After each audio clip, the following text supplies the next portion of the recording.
Bonjour et bienvenue sur Village BIM. Aujourd'hui, je vais vous parler de la connexion entre Revit et un logiciel de simulation qui s'appelle CFD.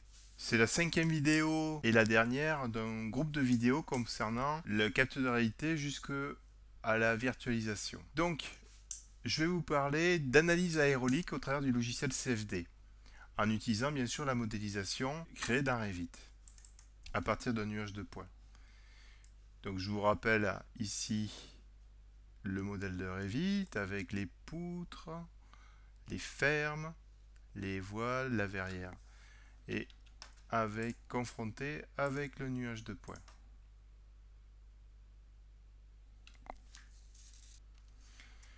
Donc le but ici, c'est de faire une analyse aérolique de ce bâtiment. Il existe dans la gamme Autodesk un logiciel qui s'appelle CFD qui est justement est un logiciel d'analyse de fluide qui est liaisonné avec Revit.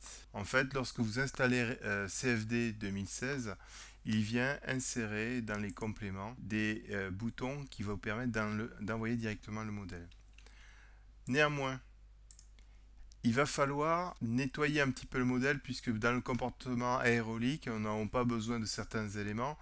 De plus, un calcul aérolique nécessite un grand nombre d'éléments finis et donc risque de prendre beaucoup de temps en termes de calcul. Donc c'est pour cela qu'on va enlever les éléments dont on n'a pas besoin et qui n'auront pas beaucoup d'influence sur le comportement aérolique. Donc on va enlever les fermes, on va enlever les chevrons qui se situent en toiture. Donc on va simplifier le fichier. Donc c'est ce que j'ai fait. Voilà.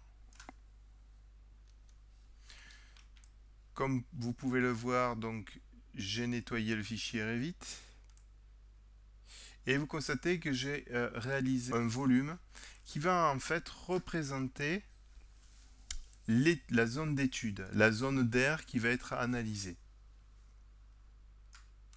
Une fois avoir fait ces modifications, je vais aller dans l'onglet complément et donc si vous avez installé CFD, donc je clique sur ce bouton là et il va venir m'ouvrir le logiciel CFD en me proposant un nom d'étude, on va l'appeler 1, ainsi que là où il va le sauvegarder et je vais lancer l'importation. Une analyse est effectuée lors de l'importation, à savoir s'il y a des incohérences en termes de géométrie et le cas échéant de décider de les corriger. Donc je n'ai pas d'arête à fusionner, je n'ai pas de petit objet, je n'ai pas a priori de cavité et il me donne les valeurs du volume externe. Donc voici mon modèle. Petite astuce, lorsque vous faites CTRL clic droit sur un élément, en fait vous venez le cacher. Bien sûr, il est tout à fait possible en recliquant à l'extérieur de réafficher tout le modèle. Alors ici, il va falloir réaffecter les matériaux. Effectivement, dans cette liaison, on ne récupère pas les matériaux. Néanmoins, il est possible de créer des règles automatiques qui vont remapper les objets avec des matériaux. Dans notre cas, je vais le faire manuellement. Donc par exemple, je vais venir sélectionner le volume, je vais cliquer sur éditer et dire que c'est du fluide et de l'air. Donc je vais faire appliquer. Et après, je viens cacher les éléments et je viens sélectionner ces éléments-là et je vais leur dire de prendre la propriété de type solide et ça sera peut-être du béton appliqué. Et je vais procéder ainsi de suite à tous les objets, à savoir le mobilier, les verrières. Une fois que j'aurai réalisé l'affectation du matériau, il va falloir que je définisse les conditions limites. Et donc je vais affecter à cette face des conditions limites, à savoir que je peux lui paramétrer une vitesse, un débit volumique, un débit massique, une pression, une température et beaucoup d'autres choses. Donc moi, je vais partir du principe que je pars sur une vitesse. On va mettre on va changer, on va se mettre en km/h. On va mettre du 100 km/h affecté à cette paroi. On remarque une fois qu'elle a été affectée, un bandeau noir, un bandeau vertical noir sur la face. Je vais aller de l'autre côté et affecter la même valeur en km/h, 100 km/h. Et je vais inverser la normale pour que le flux sorte du volume. Une fois que j'ai mis en place ces conditions, il ne me reste plus qu'à lancer le calcul en cliquant sur résoudre. Alors c'est un calcul itératif, Mayer volumique 3D. Ça peut prendre beaucoup de temps de calcul, donc moi je vais faire uniquement 10 itérations. Et je vais cliquer sur le bouton résoudre. Une fois les calculs effectués, vous avez un diagramme de convergence qui vous indique les valeurs pas à pas. Il est possible, en cliquant dans l'onglet résultats, de visualiser ceci. Alors, comme je vous dis, je ne suis pas expert sur ce produit et je vais vous montrer ce que je sais faire. Donc je vais créer un plan. À ce plan, vous voyez qu'il y a des cartographies qui sont associées à l'amplitude de la vitesse. Il est tout à fait possible de déplacer ce plan pour visualiser toujours en fonction de la cartographie les vitesses, les amplitudes des vitesses.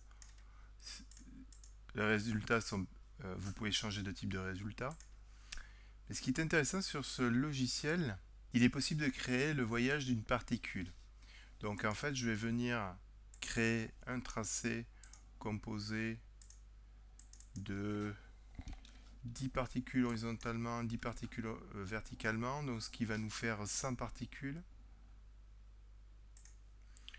Je vais les positionner comme cela et je vais cliquer sur ajouter un jeu de tracé. Et là, comme vous pouvez le voir, le logiciel nous a créé donc le voyage de chacune des particules. Intéressant, dans le logiciel, on peut voir le trajet des flux sous forme d'une animation en tenant compte de la vitesse, bien sûr, de ces particules. On voit que le flux entrant se décompose en deux flux sortants avec des pressions, avec des vitesses qui augmentent proche de la sortie. Alors, comme je vous dis, je suis un peu novice sur ce genre de produit et je ne suis pas un expert. Il y a beaucoup d'autres résultats à votre portée. Par contre, ce qu'il est possible de faire, c'est d'exporter la modélisation Revit et ce résultat pour mixer les deux dans un logiciel qui s'appelle Showcase. Donc me voici dans Showcase où ici j'ai importé mon fichier Revit avec le détail des fermes et des chevrons. Et j'ai importé aussi une partie des résultats issus de CFD.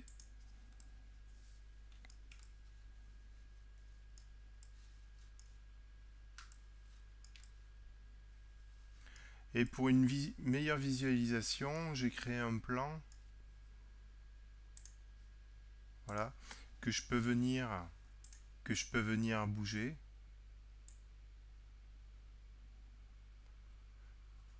Pour visualiser mes flux.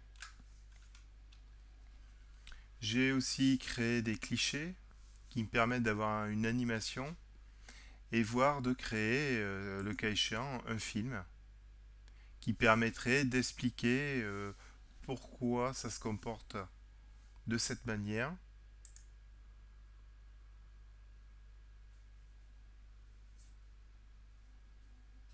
Et de se déplacer comme je suis en train de le montrer dans les différentes particules. Voilà, c'est la fin de ces 5 vidéos vous expliquant comment partir d'un nuage de points pour faire de la simulation en passant par Revit par exemple. Je vous ai montré deux types de simulation, une simulation de type calcul structurel et une autre simulation aérolique. Donc, je vous souhaite une bonne journée et à bientôt sur Village BIM.